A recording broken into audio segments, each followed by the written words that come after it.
पहले केरल में ब्रिटेन का F-35B और अब आंध्र प्रदेश के पास खुद अमेरिका का F-35A आया भारत की लपेटे में।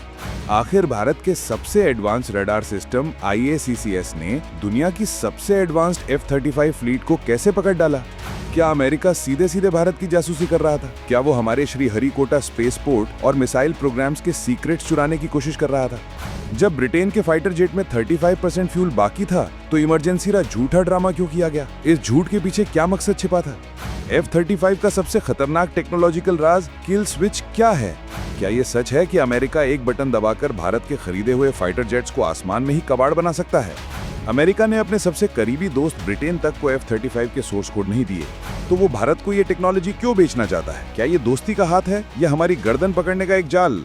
दोस्तों, ईरान और इजराइल के बीच जंग के ठीक बाद एक बड़ी खबर सामने आती है जिसने भारतीय रक्षा प्रतिष्ठान को अलर्ट पर डाल दिया है। वो आंध्र प्रदेश के तट के पास से आई है। भारतीय वायुसेना के सबसे शक्तिशाली रडार नेटवर्क IACCS ने अमेरिकी वायुसेना के एक F-35A lightning II fighter jet को ट्रैक किया है। ये जेट अंतर्राष्ट्रीय हवाई क्षेत्र में था, लेकिन भारत के एक्सक्लूसिव इकोनॉमिक जोन के बेहद करीब और हमारे पूर्वी तट पर मौजूद स्ट्रेटेजिक ठिकानों की सीधी निगरानी में उड़ रहा था। और दोस्तों, ये कोई पहली घटना नहीं है। आपको याद होगा 14 जून का वो हाई वोल्टेज ड्रामा, जब ब्रिटेन का एक F-35B केरल के तिरुवनंतपुरम में इमरजेंसी का बहाना बना के उतरा था। उस वक्त ऑफिशियल वजह बताई गई खराब मौसम और फ्यूल की कमी, लेकिन ये झूठ ज्यादा देर टिक नहीं सका। जांच में पता चला कि जेट में 35% फ्यूल बाकी था। फिर कहानी बदली गई और कहा गया कि हाइड्रोलिक फेलियर है। एक मामूली हाइड्रोलिक फेलियर जिसे ठीक करने के लिए दुनिया की सबसे एडवांस्ड एयरफोर्स को 2 हफ्ते लग गए, और इस दौरान उस जेट को अमेरिकी और ब्रिटिश सैनिकों ने ऐसे घेर रखा था जैसे वो कोई एलियन टेक्नोलॉजी हो। अब इन दोनों घटनाओं को एक साथ रखकर देखिए, पहले केरल और अब आंध्र प्रदेश। पहले ब्रिटेन जो अमेरिका का सबसे बड़ा सहयोगी है,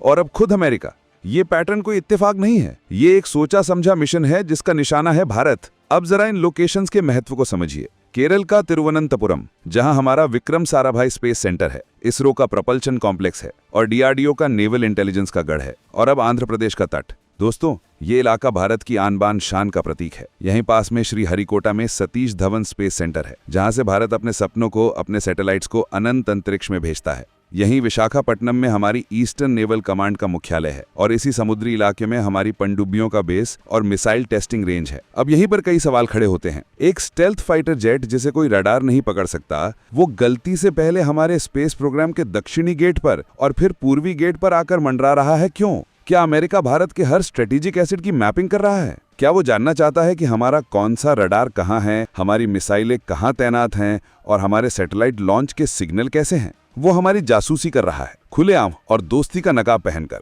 लिहाजा दोस्तों, ये पूरा खेल ठीक से समझते हैं। ये असली खेल शुरू होता है 14 जून 2025 को। केरल के तिरुवनंतपुरम इंटरनेशनल एयरपोर्ट पर आधी रात को अफरा तफरी मच जाती है। खबर आती है कि दुनिया का सबसे एडवांस्ड, सबसे महंगा और अदृश्य माना जाने वाला फाइटर जेट, एक ब्रिटिश F-35B इमरजेंसी लैंडिंग कर रहा है। ऑफिशियल वजह बताई गई खराब मौसम और फ्यूल की कमी। भारत ने एक सहयोगी देश की मदद की, लेकिन कहानी यहीं से शुरू होती है। पहला झूठ तो यहीं पकड़ा गया। जांच में पता चला कि जब जेट लैंड हुआ तो उसके टैंक में 35% फ्यूल अभी भी बाकी था। 35%, ये कोई मजाक नहीं है। इतने फ्यूल में जेट आराम से अपने carrier HMS Prince of Wales तक वापस जा सकता था। तो फिर इमरजेंसी का ड्रामा क्यों? ये पहला रेड फ्लैग था जिसने भारतीय सुरक्षा एजेंसियों के कान खड़े कर दिए। फिर दूसरी वजह बताई गई हाइड्रोलिक सिस्टम में फेलियर। अच्छा, मान लिया, लेकिन दुनिया के सबसे बेहतरीन इंजीनियर्स की बनाई मशीन का एक छोटा सा हाइड्रोलिक फेलियर ठीक होने में कितना वक्त लगता है? 1 दिन, 2 दिन? लेकिन आपको जानकर हैरानी होगी कि वो अदृश्य विमान 2 हफ्तों से ज्यादा वक्त तक तिरुवनंतपुरम एयरपोर्ट पर खड़ा धूल फांकता रहा। और इस दौरान ब्रिटिश और अमेरिकी क्रू ने उस विमान को ऐसे घेर रखा था जैसे वो कोई फाइटर जेट नहीं, बल्कि किसी दूसरे ग्रह से आया हुआ UFO हो।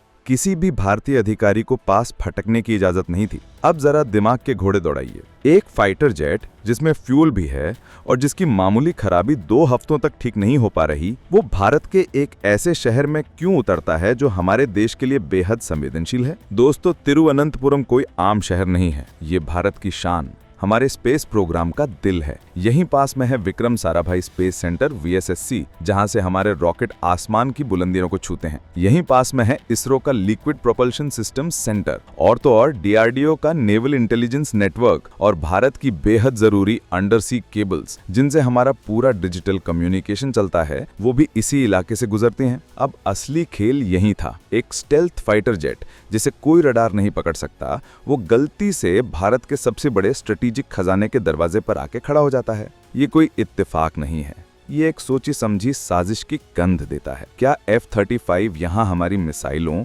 हमारे सैटेलाइट लॉन्च की जासूसी करने आया था? क्या वो हमारे कम्युनिकेशन नेटवर्क को स्निफ करने, यानी हमारी खुफिया बातचीत सुनने के एक इलेक्ट्रॉनिक इंटेलिजेंस मिशन पर था? और ये इमरजेंसी का नाटक क्या भारत के रडार द्वारा पकड़े जाने और लॉक किए जाने के बाद रचा गया था, ताकि भारत से बचा जा सके? क्योंकि भारत के सबसे एडवांस रडार सिस्टम IICCS ने इसे पूरी तरह से लॉक कर डाला था। अब दोस्तों, इस घटना ने एक और बड़े खतरे से पर्दा उठाया है।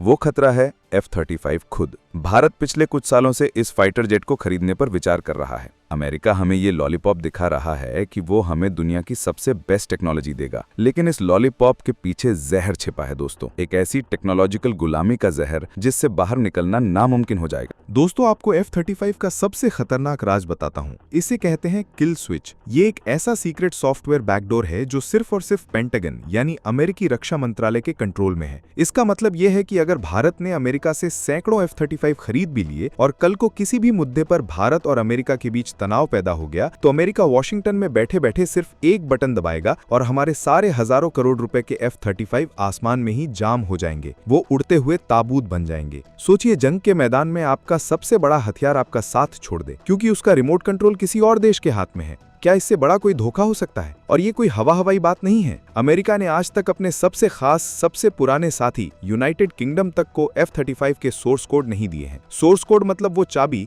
जिससे आप उस टेक्नोलॉजी को पूरी तरह से समझ और कंट्रोल कर सकते हैं। जब उन्होंने अपने भाई जैसे दोस्त को चाबी नहीं दी, तो वो भारत को क्यों देंगे? यही नहीं, F-35 का हर स्पेयर पार्ट, हर वर्कशॉप, हर मेंटेनेंस यूनिट सीधे अमेरिका से कंट्रोल होती है। इसे AILS यानी ऑटोनॉमिक लॉजिस्टिक्स इंफॉर्मेशन सिस्टम कहते हैं। ये एक ऐसा ग्लोबल नेटवर्क है जो हर F-35 की हर एक हरकत पर नजर रखता है। आपका जेट कब उड़ा, कहां गया, उसने क्या किया, उसे किस पुर्जे की जरूरत है, ये सारी जानकारी रियल टाइम में अमेरिका पहुंचती है। मतलब आप अपने ही पैसे से एक जासूस खरीद रहे हैं जो 24 घंटे आप पर ही नजर रखेगा। लेकिन भारत अब किसी की गुलामी बर्दाश्त नहीं करेगा, न राजनीतिक, न आर्थिक और न ही टेक्नोलॉजिकल। F-35 सिर्फ एक फाइटर जेट नहीं है, ये अमेरिका का डिजिटल ट्रोजन हॉर्स है। बाहर से खूबसूरत, अंदर से खतरनाक। ये एक ऐसा सिस्टम है जो आपको ताकतवर दिखाने का भ्रम पैदा करता है, लेकिन असल में आपकी गर्दन किसी और के हाथ में थमा देता है। और इसकी कीमत, एक F-35 जेट की कीमत करीब 800 से 900 करोड़ रुपए है, और इसे उड़ाने का खर्चा दुनिया में सबसे ज्यादा। ऊपर से इस पर सवाल उठते रहे हैं।